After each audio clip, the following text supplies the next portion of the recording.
নমস্কার বন্ধুরা, আজ আপনাদেরকে দেখাবো কালারিং বাহারি কিভাবে কাটিং করতে হয়। আমি কেটে বালিতে বসিয়েছিলাম এবং শিকড় হয়ে গেছে, সেটা আপনাদেরকে দেখাবো এবং কিভাবে বসাতে হবে সেটাও আপনাদের দেখাবো।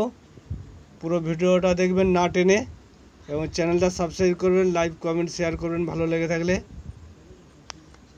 নমস্কার।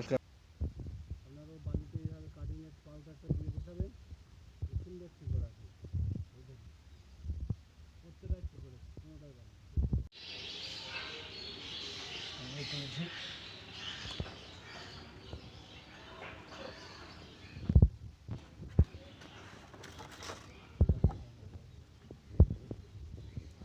একদম পরিষ্কার জলে ধুয়ে নেবে।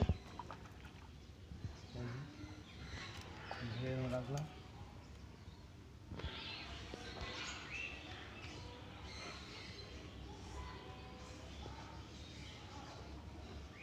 একটা এরকম কাটি নেবেন বা খুরপি নেবেন, নিয়ে তুলবেন না, টেনে তুলবেন না।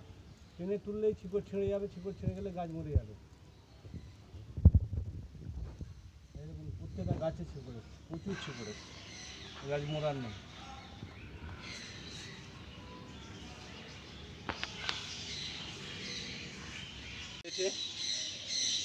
এবার টবে লাগাবো, দেখবে চলুন। একদম বড় টবে দেবেন না, সবসময় ছোটো টবে দেবে। বড় গাছ বড় টবে দিলে তাড়াতাড়ি বাড়বে, এটা একদম ভাববেন না।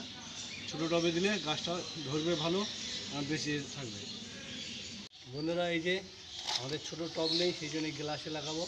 গ্লাসটা এইভাবে ফুটো করে নিতে হবে। যে নিচে একটা কোনো জিনিস, লোহার কোনো জিনিস দিয়ে গরম করে ফুটো করে নিতে হবে। নেওয়ার পরে এই যে বালি চালার পর যেগুলো ফেলে দেওয়া হয় সেইগুলো ধুয়ে রাখবেন। এগুলো এই যে একটু করে দিয়ে দিতে হবে নিচে, দিয়ে এই যে আমাদের মাটি তৈরি আছে, মাটিতে লাগাতে হবে। এই যে গাছটা একদম ভুলে বেশি মাটির নিচে দেবেন না, শুধু এইটুকু যতটুকু গাছটা বেশি মাটির ভিতর দেবেন না, শুধু শিকড়টুকু যেটুকু আছে ওইটুকু মাটিতে দেবেন। হ্যাঁ, দিয়ে লাগালে তাহলে আর নষ্ট হবে না। সব আমার তো প্রতিটা গাছই বেঁচে যায়। আপনারাও এইভাবে লাগাবেন, ঠিক সব গাছই বেঁচে যাবে। দেখছেন, এইভাবে লাগাবেন। ওপেন বাইরে রাখবেন, যেখানে একটু রোদ কম পড়ছে, অবশ্য বৃষ্টির জল থাকছে। গাছ বৃষ্টির জল প্রচুর পছন্দ করে। এই যে রাখছি বন্ধুরা, দেখুন হয়ে পড়বে।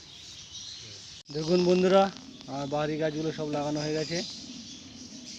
এরপরে যখন বড় টব চেঞ্জ করব 10-15 দিন পরে, তখন আবার ভিডিও করে দেখাবো।